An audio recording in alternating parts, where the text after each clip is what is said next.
परमादरणीय श्री मल्लिकार्जुन खड़गे जी, श्री वेणुगोपाल जी, श्री अधीर रंजन जी, मुकुल वासनिक जी, मंच पर बैठे सारे कांग्रेस के नेतागण, मेरे प्यारे कार्यकर्ता, यूपी के मेरे सारे साथी,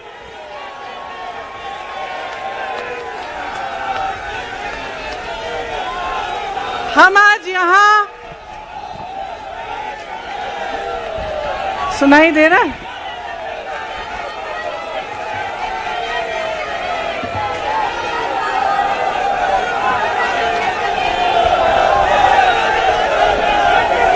सुनिए,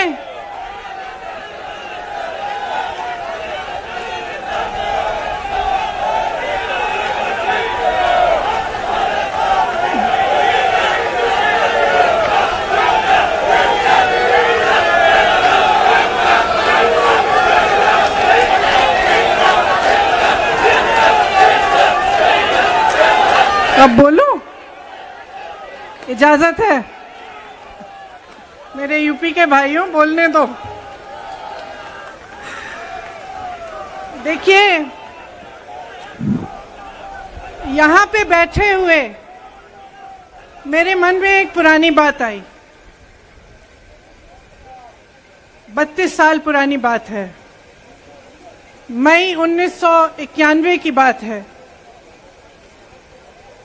मेरे पिता की शव यात्रा तीन मूर्ति भवन से निकल रही थी।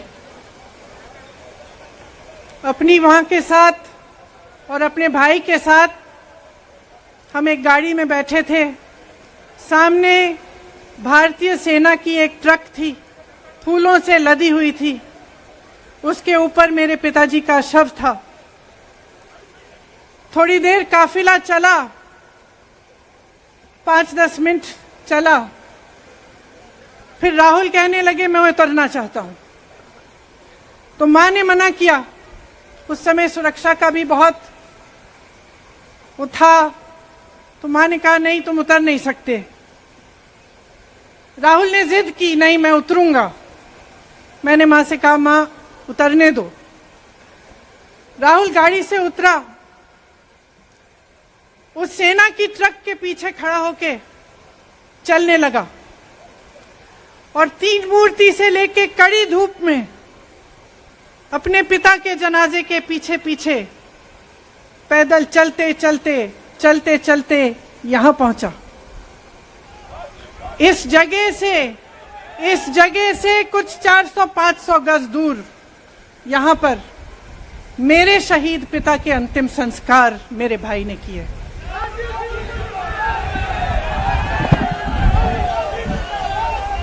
सुनिए,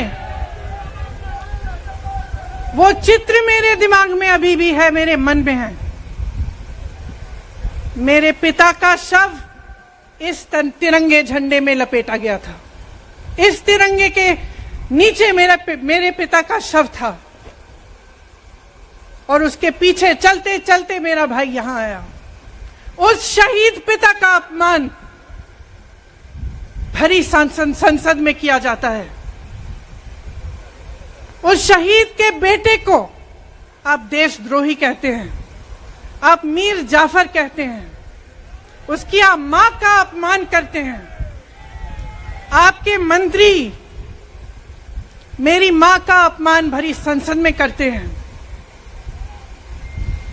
आपके एक मुख्यमंत्री कहते हैं कि राहुल गांधी को पता भी नहीं है कि उनका पिता कौन है। आपके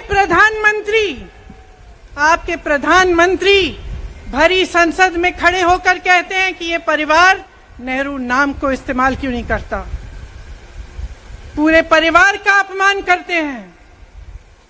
कश्मीरी पंडित समाज के रिवाज का अपमान करते हैं, जिसके तहत एक बेटा अपने बाप के मरने पर पगड़ी पहनता है, परिवार की परंपरा को आगे बढ़ाता है। लेकिन आप पर कोई मुकदमा नहीं होता। आपको 2 साल की कोई सजा नहीं मिलती। आपको जेल की सजा नहीं मिलती। आपको संसद से कोई बाहर नहीं निकालता, आपको मना नहीं करता कि 8 सालों के लिए आप चुनाव नहीं लड़ सकते। क्यों? मैं पूछना चाहती हूं क्यों? आज तक हम चुप रहे हैं, हमारे परिवार का अपमान करते गए करते गए करते गए। मेरे भाई ने क्या कहा? संसद में वो मोदी जी के पास गए और उनसे गले लगे। मेरे भाई ने कहा मैं आपसे नफरत नहीं करता हूं, मेरे दिल में आपके लिए कोई नफरत नहीं है, हमारी विचारधारा अलग है, लेकिन हमारी नफरत की विचारधारा नहीं है। तो मैं पूछना चाहती हूं, एक आदमी का कितना अपमान करोगे? कितना अपमान करोगे? क्या यही है इस देश की परंपरा? आप परिवारवादी कहते हैं, तो भगवान राम कौन थे? भगवान राम को वनवास में भेजा गया, उन्होंने अपने परिवार, अपनी धरती के प्रति अपना धर्म निभाया।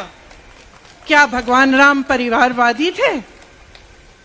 क्या पांडव परिवारवादी थे कि वो अपने परिवार की संस्कारों के लिए लड़े? और हमें क्या शर्म आनी चाहिए कि हमारे परिवार के सदस्य शहीद हुए इस देश के लिए, कि इस झंडे में उनका खून है, इस धरती में उनका खून है, इस देश के लोकतंत्र को मेरे परिवार के खून ने सींचा है। और जो सोचता है कि हमें अपमानित करके हमें डराएंगे, हमें धमकाएंगे, जो सोचता है कि तमाम एजेंसियों को लगाकर हम पे छापे मारकर हमसे कुछ भी कर ले, हमको हमें डराएंगे, वो गलत सोचते हैं। हम डरने वाले नहीं हैं,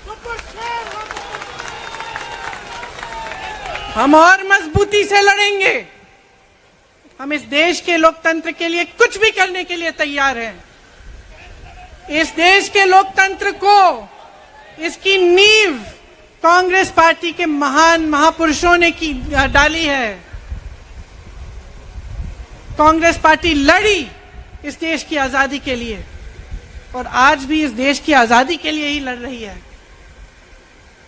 कभी कभी मैं सोचती हूं, मुझे समझ में नहीं आता कि पब्लिक क्या सोच रही है। क्या देख नहीं रही है क्या हो रहा है? क्या आपको दिख नहीं रहा है कि आपकी सारी संपत्ति लूटी जा रही है, एक आदमी को दी जा रही है, गिने चुने उद्योगपतियों को सब कुछ दिया जा रहा है?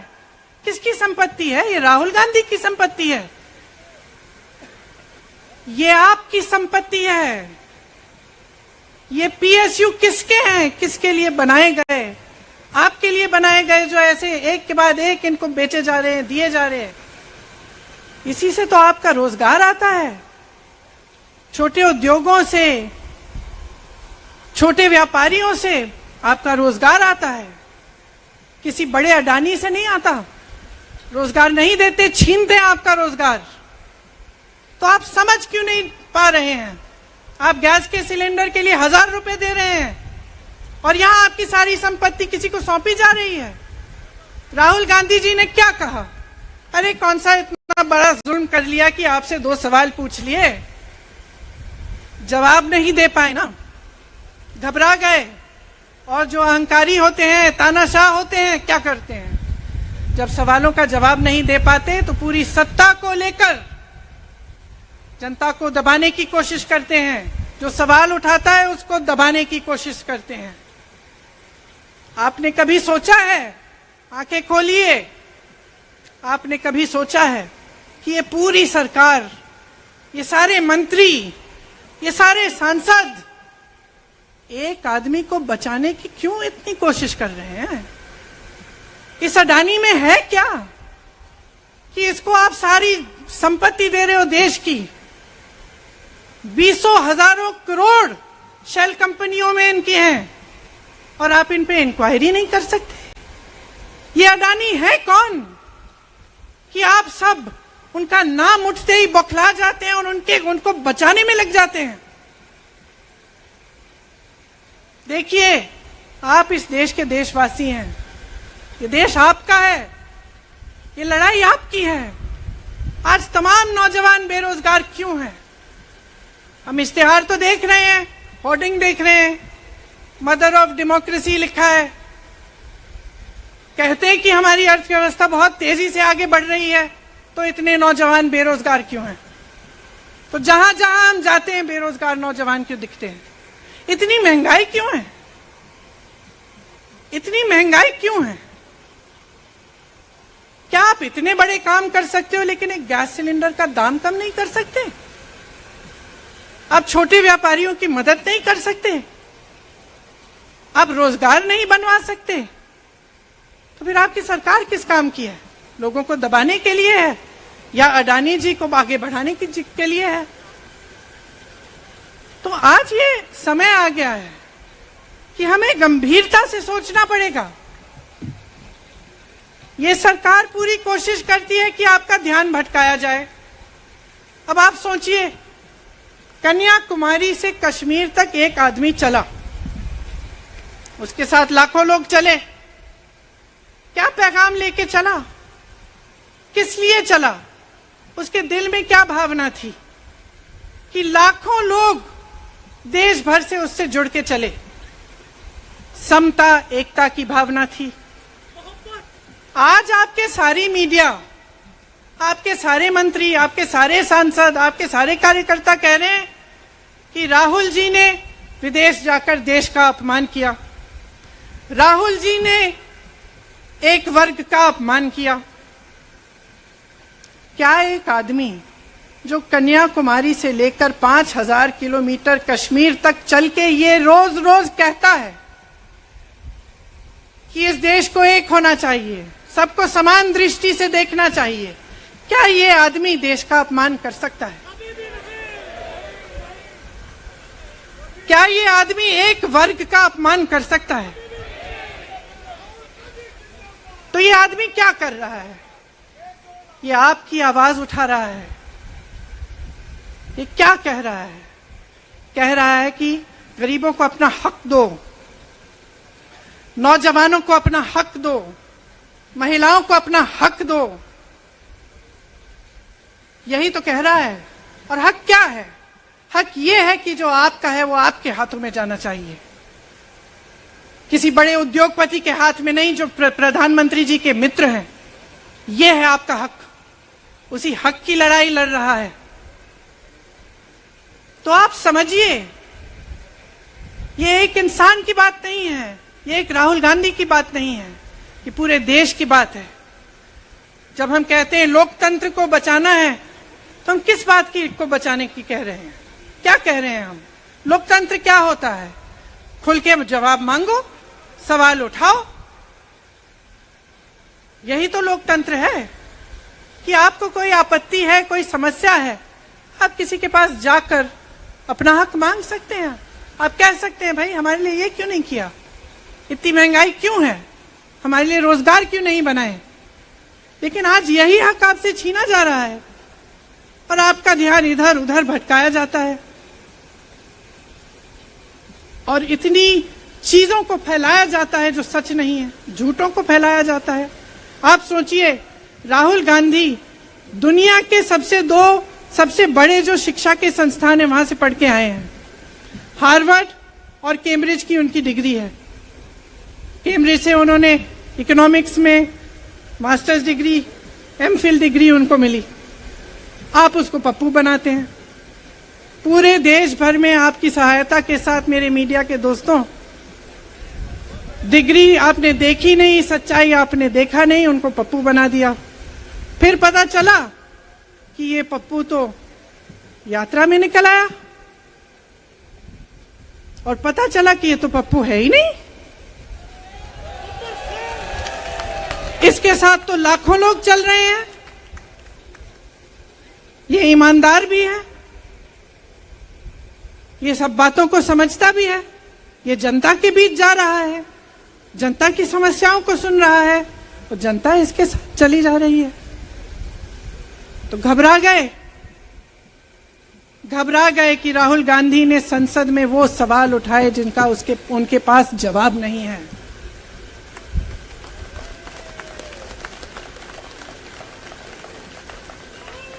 क्या किया सुन लीजिए।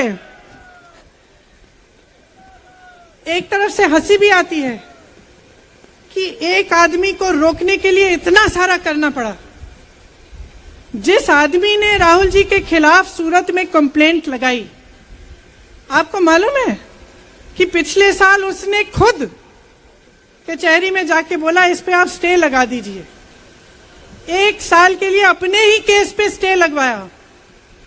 फिर वापस कब गए केस खुलवाने के लिए? राहुल गांधी के संसद में अडानी पे के भाषण देने के 1 हफ्ते बाद। 1 हफ्ते बाद वो आदमी वापस जाता है, कहता है केस खोल दी, सुन लीजिए अब हम तैयार हैं। 1 महीने के अंदर अंदर जज कह देते हैं कि राहुल गांधी को 2 साल की सजा मिलेगी। आपने देखा इस देश में कितने केस हैं कि जेल में 10 साल के लिए पड़े रहते हैं, उनकी सुनवाई नहीं होती। ये तो सुनवाई भी फट से हो गई, जजमेंट भी फट से हो गई, सजा भी फट से हो गई। और आपने कह दिया अगले दिन कि 8 सालों के लिए ये चुनाव नहीं लड़ सकते, संसद से बाहर कर देंगे इनको। वाह वाह वाह वाह वाह वाह, बहुत धैर्य है आप में। अरे कायर हैं, कायर है इस देश का प्रधानमंत्री।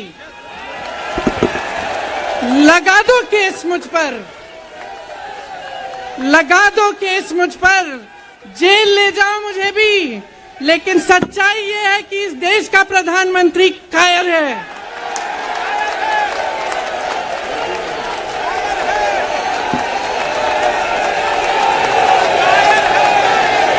अपनी सत्ता के पीछे छुपा हुआ है,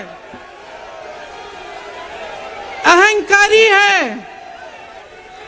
और इस देश की बहुत पुरानी परंपरा है, इस देश की बहुत पुरानी परंपरा है, हिंदू धर्म की पुरानी परंपरा है कि अहंकारी राजा को जनता जवाब देती है। और इस देश की बहुत पुरानी परंपरा है कि अहंकारी राजा को ये देश पहचानता है। मेरे परिवार ने मुझे एक चीज सिखाई है कि ये देश दिल से बोलता है और दिल से सुनता है। ये देश सच्चाई को पहचानता है। और मैं जानती हूं कि आज वो दिन है जब से सारा कुछ बदलने लगेगा।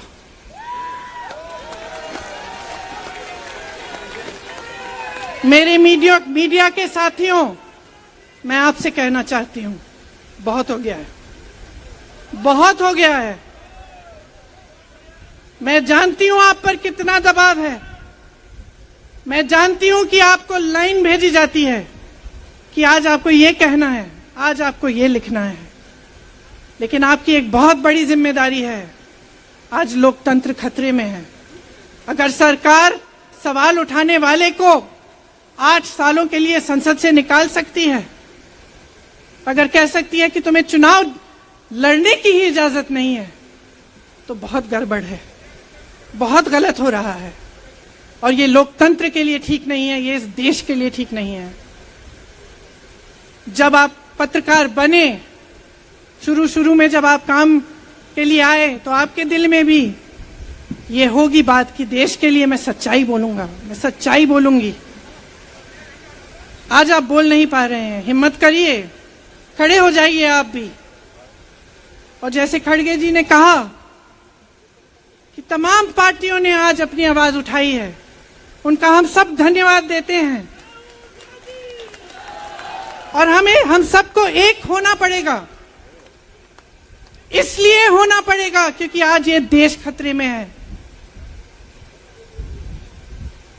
आज इस देश की सारी संपत्ति एक आदमी को सौंपी जा रही है, और उस आदमी को बचाने के लिए पूरी सरकार खड़ी हो जाती है।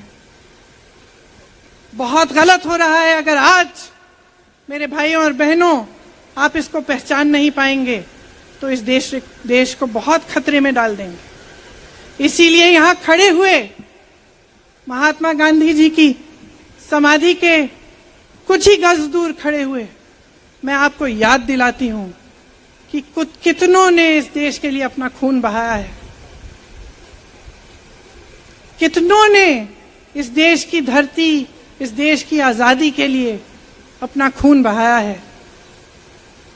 ये अफसर हैं यहाँ तैनात खड़े हैं, इसी तरह से इनके भाई सरहद पे खड़े होते हैं हमारे लिए, आज भी अपना खून बहा रहे हैं। क्या इसके लिए? क्या अडानी जी के लिए? कि अपने देश के किसान के लिए, अपने देश के गरीब के लिए, अपने देश के छोटे व्यापारियों के लिए, महिलाओं के लिए, अपने बच्चों के भविष्य के लिए हम सब अपनी जान देने के लिए तैयार हैं। तो मैं आपसे आग्रह करती हूं मेरे देशवासियों, आंखें खोल लो, समय आ गया है, डरो मत। राहुल गांधी के शब्दों में डरो मत, इनका सामना करने का समय आ गया है। एकजुट हो जाओ, सामना करो, इस देश की सच्चाई को उभारो, इस देश की एकता को बनाए रखो और इस देश को आगे बढ़ाओ। जय हिंद, जय हिंद, जय हिंद।